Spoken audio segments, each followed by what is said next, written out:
sent to commence a follow-up at a store that had been robbed the previous evening by a group of terrorists. When we arrived there, I took a few minutes to look around. The place was ransacked. They had carried away everything that they could lay their hands on: crates of cool drinks, clothing, tinned food. And they had set off into the bush with us.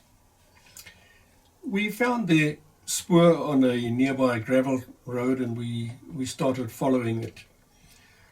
I was a bit concerned because it was already late afternoon then, and we were many hours behind them. We continued down the road for a while to a point where they had stepped onto a footpath, and we proceeded along that until we came to a small village. It was an isolated place. There was nothing else nearby, and I felt a little bit uneasy about something. I couldn't put my finger on it, but I said to my men, "Guys, keep your eyes open and be careful." And so we started moving in amongst these dwellings, and we came across a group of women sitting in a circle with their eyes downcast. They were in mourning, it seemed to me. Silent. And I thought something tragic must have occurred here recently. Over to one side, I noticed a group of men also standing in silence outside a hut. And I walked up to them. They did not make eye contact with me. And on impulse, I stooped down and went inside the hut.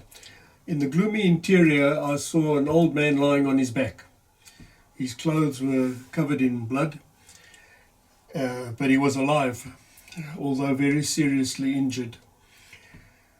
Somebody, in an attempt to administer first aid, had put a plastic bag over one of his hands, and this was bloated to about twice its normal size.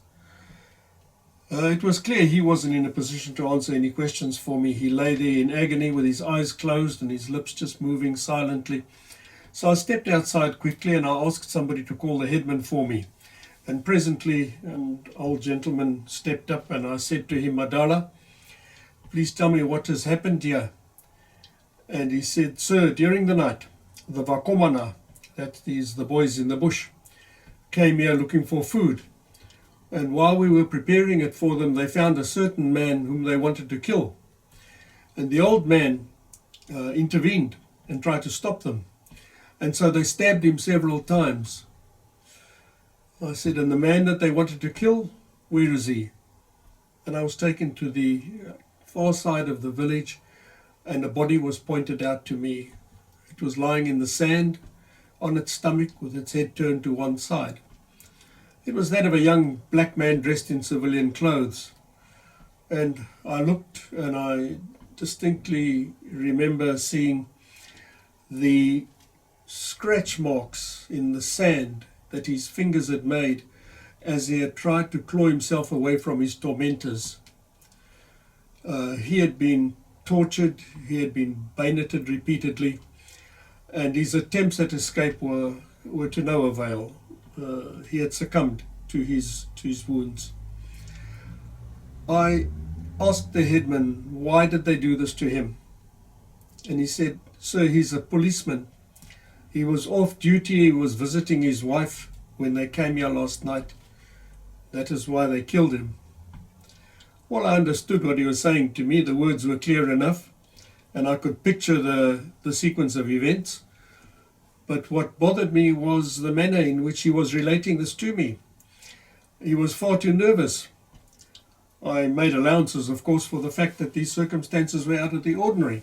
But nevertheless, he was standing there trembling in front of me, and I saw no reason why he should be behaving like that.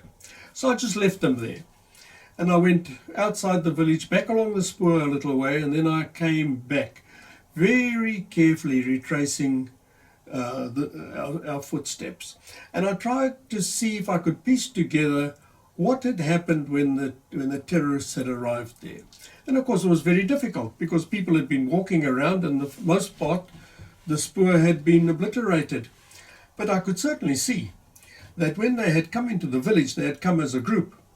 And they had then split up into two. And the larger group had gone off in the direction where I had found the woman. But a smaller group, probably less than a handful, had gone to the headman's house. And there it was evident that they had stood around talking outside for a while, and then it seemed that he had been taken by them back to the larger group. So I went up to him again and I said, please, tell me honestly, did you point out this policeman to them? Did you tell them that this man was a policeman? And he said, no. Well, I didn't believe him. I thought he was lying, but I had no evidence. I only had the signs in the sand, and that was just merely my interpretation of events. But I wasn't going to argue with him. I would leave that for Special Branch to sort out later on. So I radioed our platoon sergeant. I told him where I was and what I had found, and he asked me my intentions. I said to him, well, I didn't see much point in continuing the follow-up. Nightfall was approaching. I was already a good distance behind them when we started this follow-up, and I would now have to wait until somebody came to attend to the scene, which would mean I would be even further behind. I can't track at night, so by the time I start tomorrow morning, they would have been down the escarpment, across the Zambezi Valley floor, and probably sometime during tonight or in the early hours of tomorrow morning, I told him, they would be across the border into Mozambique and safely on their way home to their base camp. So I saw no point in continuing further. He agreed with me, and so I waited for the cops to arrive. Eventually they did, and I handed everything over to them and walked with my men back to the store to await pickup. And as we did so, I reflected on the day's events, and I thought how sad it was. These terrorists had come into the village, they had demanded food, it had been given to them. They had not left so much as a box of matches behind in gratitude. In fact, all they left behind was horror and terror and dismay and bitterness and sadness and death. And all of this in the so-called name of freedom. Well, there was a lot of rubbish. This was merely an act of human nature at its very worst, in the guise of communism.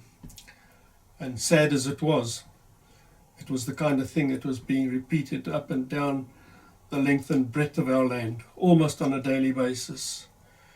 And I remember thinking that I felt so sorry for that young policeman and the agony he had to endure before he finally died. And I felt sorry for his family, having to witness that and being unable to help him. And today, many, many years later, I'm still sad about it. It was a very tragic thing.